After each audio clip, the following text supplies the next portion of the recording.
Bienvenue sur Question Directe. Merci de votre fidélité. Nous sommes aujourd'hui avec M. Serigne Diop.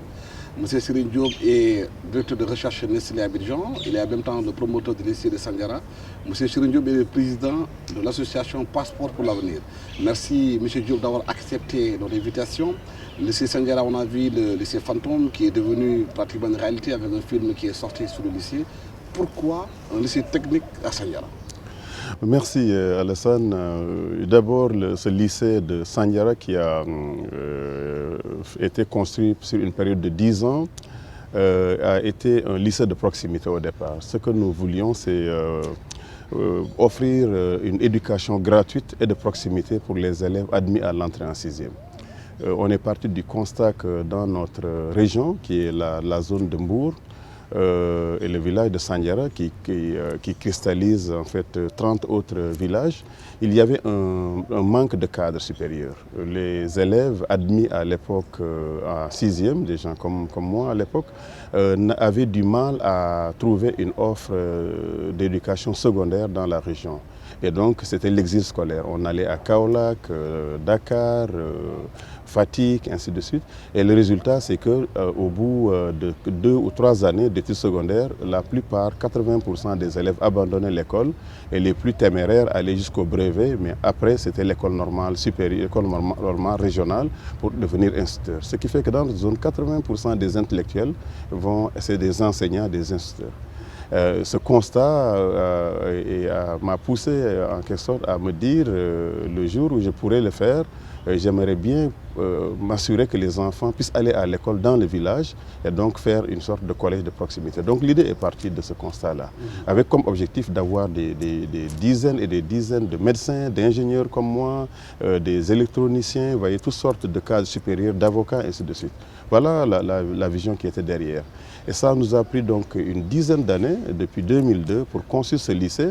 Et après la construction, l'idée c'était de l'offrir au gouvernement sénégalais pour qu'il soit maintenant un lycée public qui est géré par le gouvernement avec des enseignants, des fonctionnaires, mais qui va garder une orientation scientifique d'abord et qui va surtout être un exemple sur le plan de l'hygiène, de l'environnement, du civisme, etc.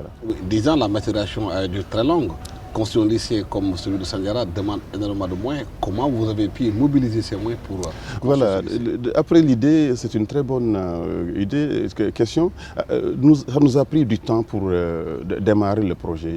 Au départ, j'avais fait un concept, une architecture, un très bon plan. Et je suis allé vers les ambassades, les ONG, les sociétés. Et ce que j'ai pu constater, c'est que ça n'intéressait personne. Personne ne croyait à cette école, de construire une école, un lycée gratuit. Les gens me disaient, c'est une école privée ou publique? Donc finalement, je me suis rendu compte que en fait, c'était à moi de démarrer. Je voulais trouver des gens qui allaient s'associer à moi. Mais finalement, je me suis rendu compte qu'il fallait tout de suite commencer. Et j'ai voulu associer par contre les gens du village. Parce que pour moi, c'était le lycée du village. Ce n'était pas le lycée de Serigne Diop. Et j'ai voulu donc réunir les chefs de village, les jeunes, les femmes, le président de la communauté rurale à l'époque, avec des amis d'enfance, Doudou Faye, des gens comme le colonel Kébé. On s'est tous réunis pour dire, démarrons ce lycée, associons les membres de la communauté, etc. Et c'est comme ça qu'on est parti avec un premier financement que j'ai apporté moi-même avec les gens du village. On a construit 2 classes, ensuite 4 classes. On a construit ensuite les classes de seconde, de première, de terminale. Donc de 2002, on n'avait que 37 élèves en 2002, 2 salles de classe. Aujourd'hui, en 2012-2013, nous avons 2500 élèves avec 38 salles de classe. Là, je viens d'offrir une vingtaine de millions pour construire 3 autres classes. Et ça nous conduira donc à la rentrée prochaine d'avoir 41 salles de classe. L'implication des villageois dans la construction du lycée, est-ce qu'elle est faite par des cotisations ou bien par des apports en nature? Comment cela se fait? Alors, les deux à la fois. Nous avons eu 2 groupes de personnes. Nous avons eu d'abord les maçons et les artisans du village qui ont apporté leur contribution en se disant « moi je suis maçon, donc je construis ». On les a payés, bien sûr, mais à des taux très très bas. Deuxième type de participation, les jeunes, les femmes, les associations des vendeurs de bœufs, les vendeuses d'arachides, tout le monde a participé, 200 francs par-ci, 1000 francs par-là, etc. Mais ces 1000 francs ou ces 50 000 que nous avons reçus de ces populations, en fait, avaient la même valeur que les millions de francs que j'ai dû apporter. Mais peu importe, ce qu'on voulait tout simplement, c'est avoir une approche participative. Il fallait que chacun mette la main à la poche pour que ce ne soit pas un projet de l'État ou un projet d'un particulier, mais que tout le monde puisse... et c'est ça qu'il faut retenir dans ce projet. Nous avons aussi, après 3 ans, de 2002 à 2005, on n'a pas eu vraiment d'aide, c'était vraiment mon propre financement. Mais à partir de 2005, où j'ai été réaffecté au CS de Nestlé en Suisse, que là, des amis du Rotary Club, de Nestlé Suisse, ont essayé d'apporter leur apport, leur aide. On a reçu pas mal d'aide avec toujours notre propre participation. Ce qui fait qu'entre 2006 et 2013, nous avons construit vraiment une douzaine de classes. Et arrivé donc en 2010, le collège était pratiquement terminé. Il nous fallait maintenant aller au niveau lycée. Parce qu'on s'est rendu compte que les enfants admis aller à Hambourg et à Kaolack avaient encore les mêmes difficultés. Donc nous avons dû nous dire, dans ce cas, il faut qu'on ait jusqu'en terminale. Et aujourd'hui, nous avons 3 ou 4 classes de terminale. Chaque année, nous avons une centaine de bacheliers avec d'excellents résultats. Nous avons un dispensaire au niveau de l'école, une centaine d'ordinateurs. Nous avons aussi un forage pour nous assurer que la cantine puisse s'autofinancer à partir des ventes des produits issus du maraîchage de l'école. Et nous avons surtout mis en place un laboratoire de sciences et de biologie, de physique, biologie, chimie, etc. pour aussi permettre aux enfants de s'exercer, de s'initier à la science.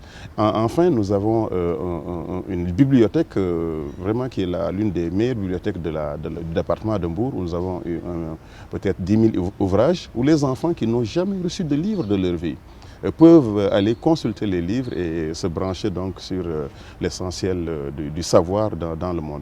Et vous voyez, c'est très important, parce que nous ne voulons pas faire un collège typique comme les collèges qu'on voit un peu à Dakar ou ailleurs. On voulait vraiment en faire un collège avec les standards européens, avec toutes les facilités, et aujourd'hui nous sommes fiers de cela. Par contre, là où on avait un gros challenge, c'était les filles. On a aujourd'hui 1200 filles sur les 2500 élèves. Et pour nous, c'était essentiel que dans cette zone où il y a 10-15 ans, les filles dépassent rarement le cap du CM2, nous voulions les avoir et les maintenir à l'école. C'est pour ça qu'on a aussi construit ce qu'on appelle le centre d'écoute pour que ces filles puissent signaler très tôt les cas de mariage forcé, des cas douloureux dont ils ne pourraient pas parler en classe, etc. Et ça nous permet donc d'anticiper un dialogue avec les filles, les sensibiliser à la drogue, aux grossesses précoces, tout ça. Et ça nous permet de maintenir ces filles à l'école. Et on dit toujours qu'éduquer une fille, c'est éduquer une nation. Et c'est ce qu'on veut aussi expérimenter au niveau de Sandiara. J'ai envie de voir dans 20 ans ce que deviendront ces 1200 filles au niveau de cette école. Ça a dû coûter beaucoup d'argent. Si vous évaluez le coût de tout cela, ça vous revient à combien? En fait, ce n'est pas beaucoup d'argent, vous savez, Samba. Ça nous a coûté 1 million d'euros, plus ou moins, 660 millions de francs sur 10 ans. Et ce qui est important, comme je le dis chaque fois dans ce projet, c'est la bonne gouvernance. Tout cet argent que j'apporte a été géré par un comité dirigé par M. Doudou Faye, qui est par ailleurs l'intendant du lycée, qui est secrétaire général de notre association. Et nous appelons chaque fois la population à dire voilà l'argent que nous avons collecté, voilà l'argent que Serigne a apporté.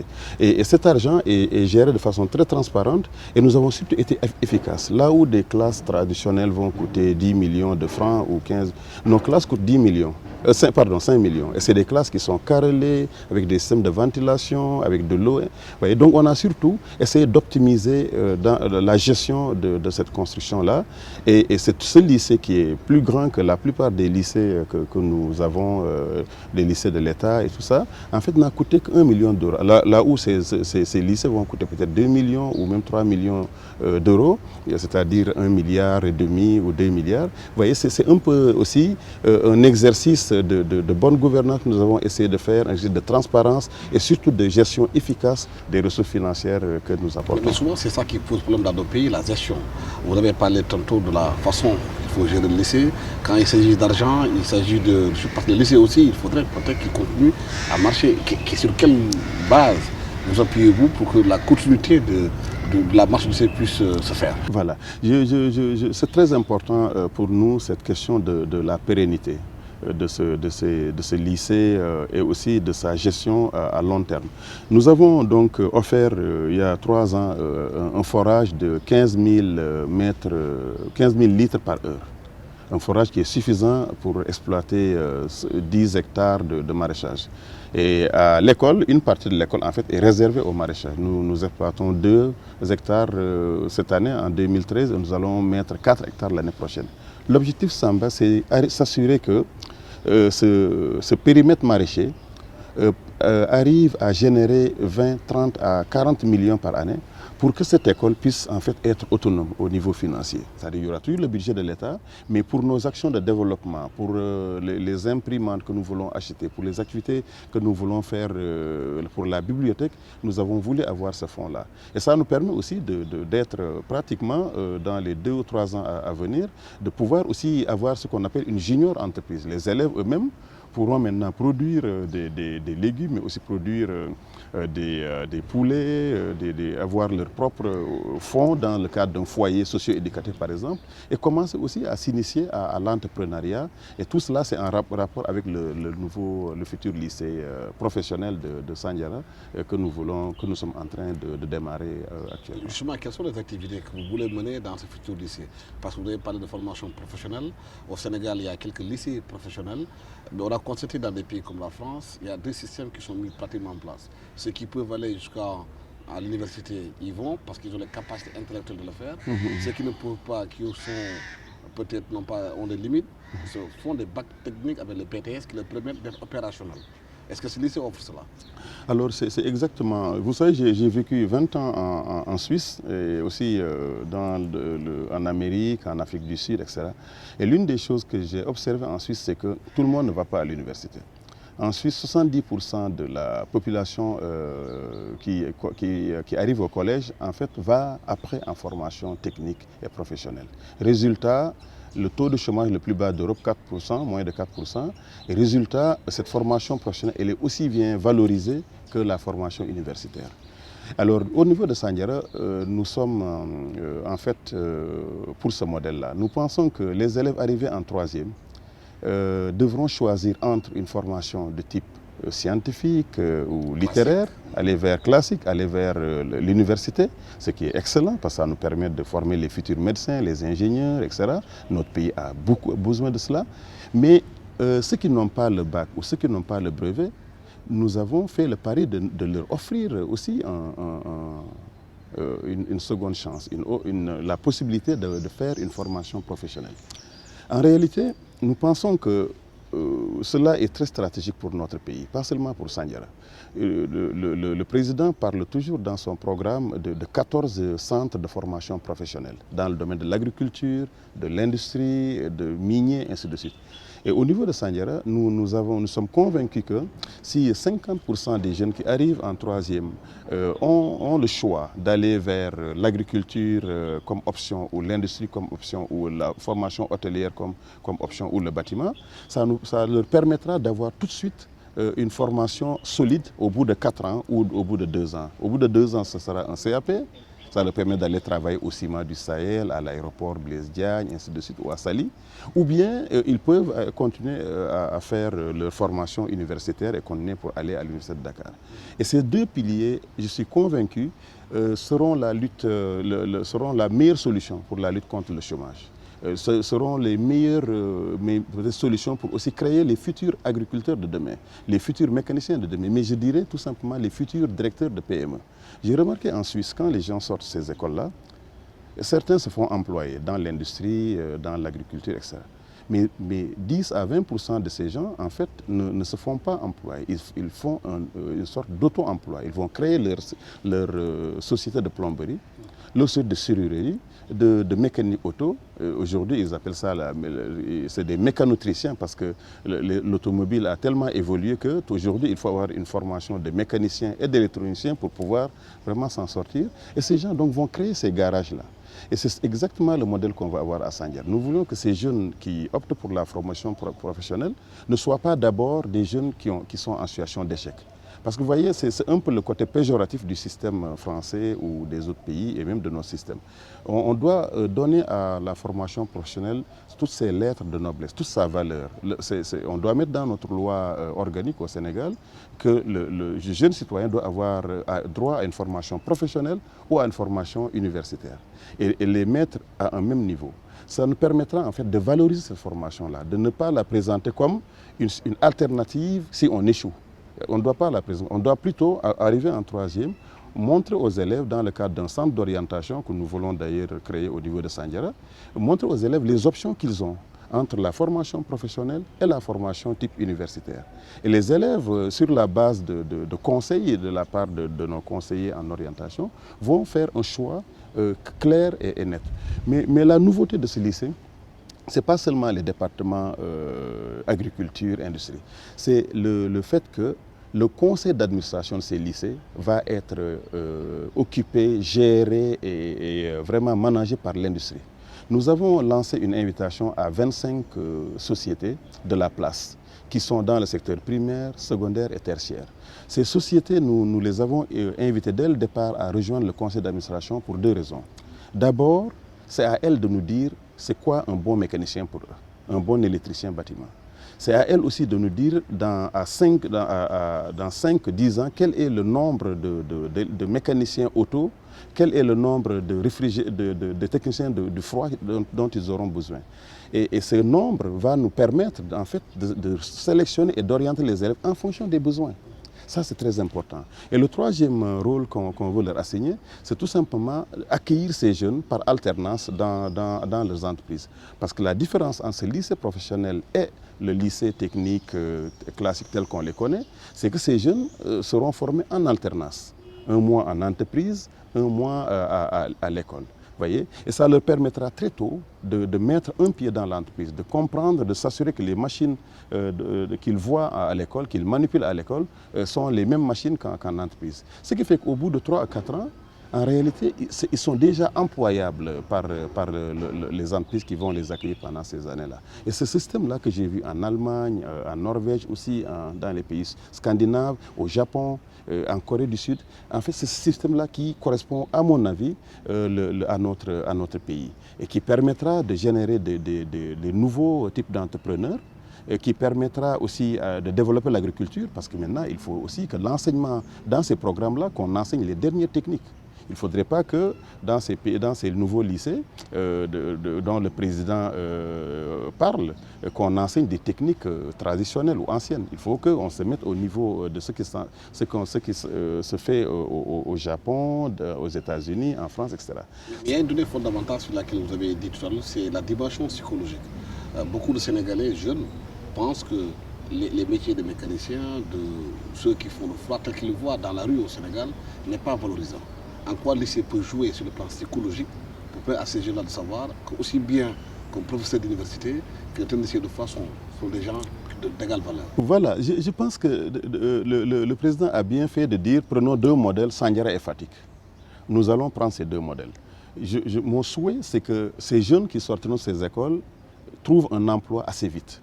Ils vont trouver un emploi, ils vont s'insérer dans les sociétés, ils vont commencer à gagner de l'argent, ils vont commencer à vraiment être des gens autonomes, avec un certain pouvoir d'achat.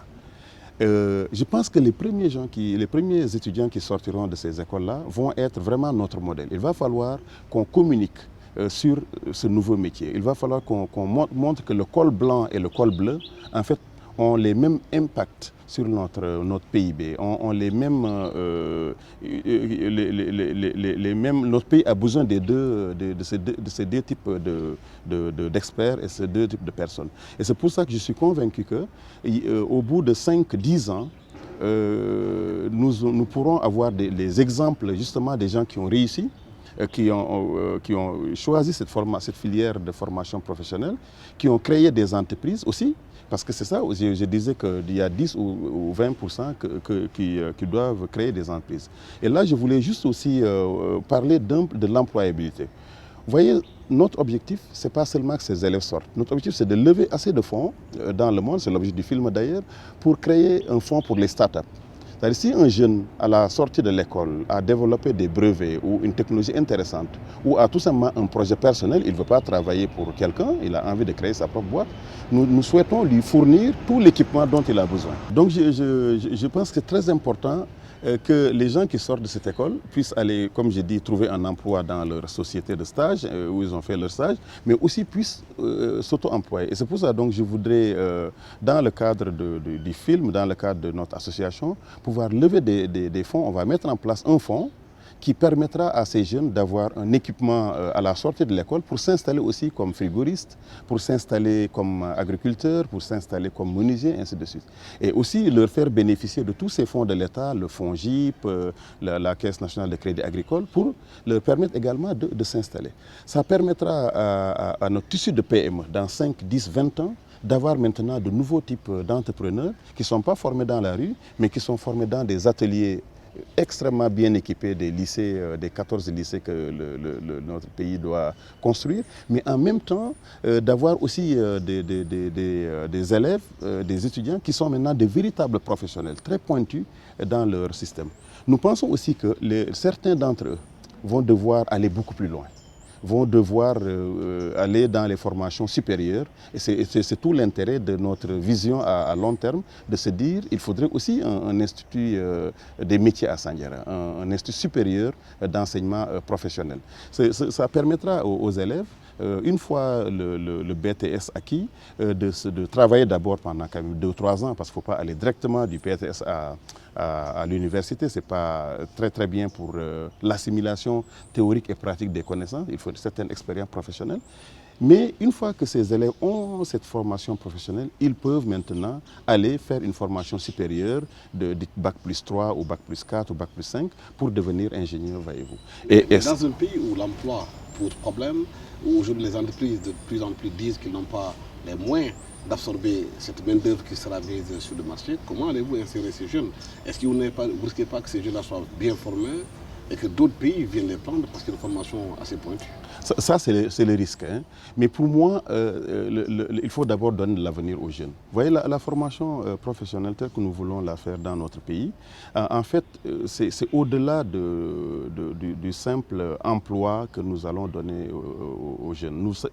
Chaque jeune de ce pays devrait avoir un avenir professionnel. Et en lui offrant cette profession, cette possibilité de se former, il est déjà un citoyen qui sait ajouter de la valeur à l'économie.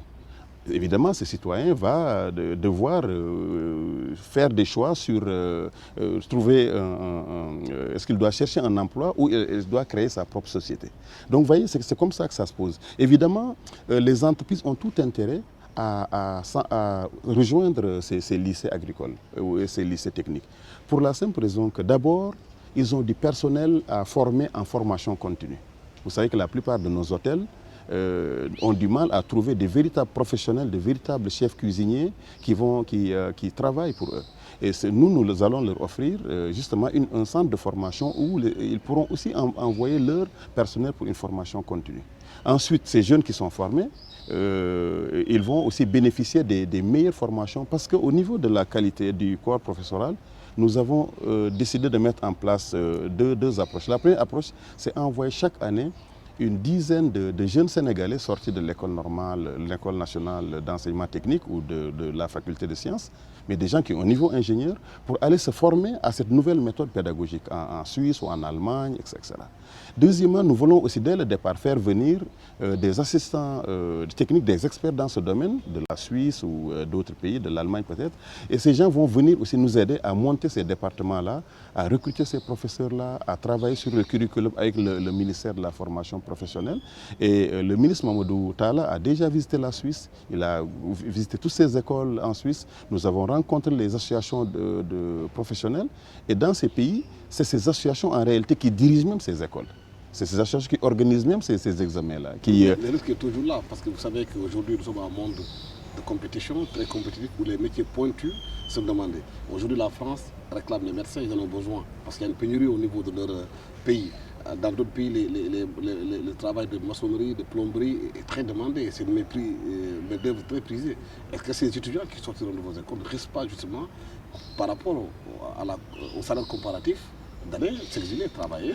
Non, il y a un risque réel. Mais avant de faire le lycée professionnel, nous avons en 2009 conduit une étude sur le bassin de Mbour-Thiès.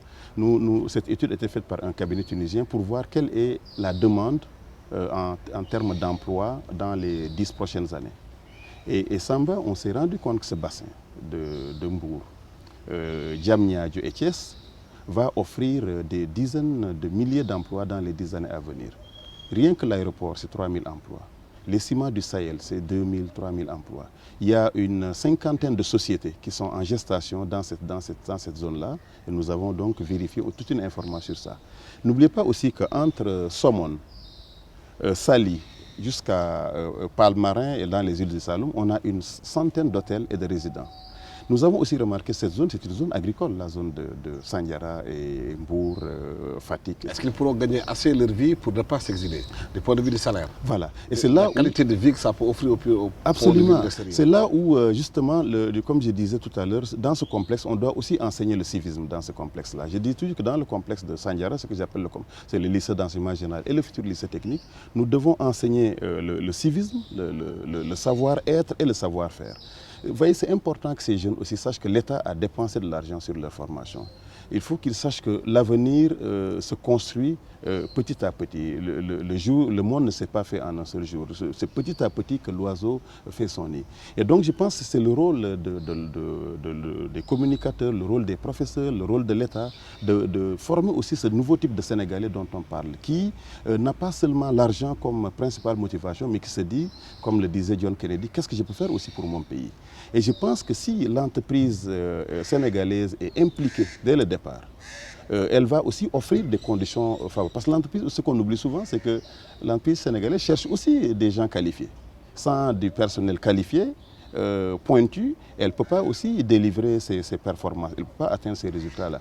Donc pour moi, il faut juste s'assurer qu'on ait une bonne adéquation entre l'offre qui viendra à ces écoles, ces jeunes qui sortent, et la demande des entreprises là. Et si on réussit ça, je suis convaincu que nous allons en fait éviter ce risque qui est réel, que de voir nos jeunes Sénégalais aller travailler dans les pays de la sous